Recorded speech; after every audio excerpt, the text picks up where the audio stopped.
জনগণ যদি তাদের অধিকার বাস্তবায়ন করার জন্য সংসদের উপর আস্থা হারিয়ে রাস্তায় নেমে আসে, সেজন্য জনগণকে দায় দিতে পারবেন না। এর জন্য সরকার দলীয় সংসদ সদস্যদেরকেই দায় নিতে হবে, এই গভর্নমেন্টকেই দায় নিতে হবে। যে ব্যাংক ডাকাতদের কথা আমরা শুনেছি, যারা হাজার হাজার কোটি টাকা লুটপাট করে নিয়ে গিয়েছে, তাদেরকে আবার সব টাকা পরিশোধ না করে শুধু অঙ্গীকার একটা দিয়ে এই ব্যাংকগুলোর কর্তৃত্ব ফিরে পাওয়ার সুযোগ রাখা হয়েছে। এই যে লুকোচুরি করা হলো, এই বিষয়ে মাননীয় বিরোধী দলের নেতা বলেছিলেন, খুব ঠাট্টা করেই বলেছিলেন যে সরকার দলীয় সদস্যগণ হয়তো খুব দ্রুত পড়তে পারেন, তারা অর্থনীতির ভালো ছাত্র, 2 মিনিটের মধ্যেই এত বড় একটা বিল তারা পড়ে হা কি না দিতে হবে এটা বলে দিতে পারেন, কিন্তু আমরা যেহেতু খারাপ ছাত্র, 2 মিনিটের মধ্যে আমাদের এটা পড়া সম্ভব না, এটা হা বলবো কি না বলবো বুঝতে পারছি না, সেজন্য আমরা চুপ করে আছি। এই ধরনের অনিয়ম এখানে হয়েছে। এবং শেষ দিনে যেটা হয়েছে, আমাদের চূড়ান্ত যে ওয়াকআউটটা আমরা করলাম, সেখানে কি হলো? সেখানে যেটা হলো, আমাদেরকে একটা বিল সামনে দেওয়া হলো, যেই বিষয়ে সর্বদলীয় ঐক্যমত্য হয়েছিল, যেটা অ্যাজ ইট ইজ পাস হয়ে যাবে। জুলাই যে জাদুঘরের বিষয়টা, সেই বিষয়ে যে অধ্যাদেশটি বিল আকারে আসবে, সরকার বিলটা উপস্থাপন করলেন এবং এই বিলের কাগজপত্র আমাদেরকে খুব আধা ঘন্টা আগে দেওয়া হয়েছে। এরপরে আমরা দেখলাম সরকার দলীয় একজন সংসদ সদস্য এটা সংশোধনের প্রস্তাব আনলেন এবং এই প্রস্তাবে যেটা বলা হলো যে এই জাদুঘরের পরিচালক থাকবেন মন্ত্রী কিংবা প্রতিমন্ত্রী এবং অন্যান্য যারা আছেন তাদেরকে, যারা পরিচালক থাকবেন তাদেরকে অপসারণ করার একচ্ছত্র ক্ষমতা এই সরকারের হাতে থাকবে। এই দুইটা বিষয়ে প্রথমত তারা আলোচনা করতে পারতেন, আমাদের সাথে আলোচনা করেননি। আমাদেরকে নোট অফ ডিসেন্ট দেওয়ার সুযোগ দিতে পারতেন, সেটা তারা দেননি।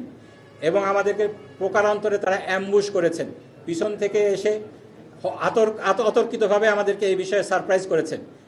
তার পরিপ্রেক্ষিতে আমরা আপত্তি উত্থাপন করেছি।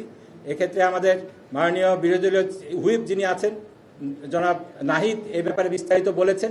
আমাদের কথার কর্ণপাত না করে যে বিরোধী সরকার দলীয় সদস্য এই সংশোধনীটা এনেছেন, 3-4 জন মন্ত্রী এটার জাস্টিফিকেশন দিয়ে বুঝাই গিয়েছে এই বিষয়ে তারা আগে থেকে আলাপ আলোচনা করে এনে বলছেন, কিন্তু তারপরে তারা বলছেন এই বিষয়টা হঠাৎ করে এসেছে, আমরা জানি না। হঠাৎ করে এসে থাকলে হঠাৎ করে আপনারা কিভাবে সবাই একমত হয়ে গেলেন? 3-4 জন মন্ত্রীর কাছে হঠাৎ করে মনে হলো এটা খুব যুক্তিপূর্ণ সংশোধনী আনা হয়েছে, এটা তো হতে পারে না। আপনারা এটাকে পাশ করালে, এই পাশ করানোর পরিপ্রেক্ষিতে আমরা চূড়ান্তভাবে ওয়াকআউট করি। আমাদের এর মধ্যে আমরা বুঝে গিয়েছিলাম যে আমাদের কোনো কথাই শোনা হবে না, আমাদের কোনো কথাই বলতে দেওয়া হবে না। এবং বিরোধী দলের নেতা সেখানে পরিষ্কারভাবে বলেছিলেন, আজকে 91টা বিল আপনারা পাশ করলেন, যে বিলগুলোকে ল্যাপস করছেন সেই ব্যাপারে আপনি মাননীয় স্পিকার কথা দিয়েছিলেন রাত 12টা পর্যন্ত হলেও আলোচনা, সংসদ চালু রেখে আলোচনা করা হবে। আলোচনাটা কেন করলেন না? এই আলোচনা বিষয়টা কোথায় চলে গেল, যে বিষয়ে আমাদের ঐক্যমত্য হয়েছিল? তার পরিপ্রেক্ষিতে আইনমন্ত্রী যেটা বললেন যে পরবর্তীতে বিল আকারে এগুলো উত্থাপন করা হবে, যেটার সময় আমাদেরকে আলোচনার সুযোগ দেওয়া হবে। যেহেতু তারা এই বিলগুলা পাশ করার সময় কিংবা ল্যাপস করার সময় তাদের দেওয়া কথাগুলোকে তারা ভায়োলেট করেছে, সেজন্য আমরা প্রতিবাদ স্বরূপ আমরা ওয়াকআউট করেছি, আমাদের কথাগুলোকে পরবর্তীতে সাংবাদিক সম্মেলনের মাধ্যমে বলার চেষ্টা করেছি। আমি শুধু একটা কথাই বলতে চাই, বিএনপির কিন্তু একটা হিস্ট্রি আছে। সব সময় আমরা গত 16 বছর দেখে এসেছি, তারা সব সময় বলতেন ঈদের পরে আন্দোলন হবে, কিন্তু সেই ঈদ কিন্তু কখনোই আসেনি।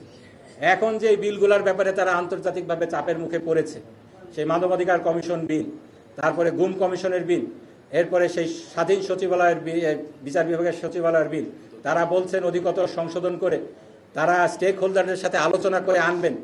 কিন্তু এটা কবে আনবেন? এটা কি আবার সেই ঈদের পরের আন্দোলনের মতো 16 বছর আমাদেরকে অপেক্ষা করতে হবে কিনা? এটাই জাতির সামনে প্রশ্ন।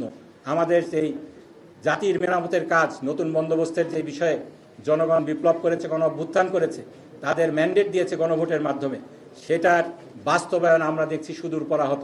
সেজন্য জনগণ যদি তাদের অধিকার বাস্তবায়ন করার জন্য সংসদের উপর আস্থা হারিয়ে রাস্তায় নেমে আসে, সেজন্য জনগণকে দায় দিতে পারবেন না।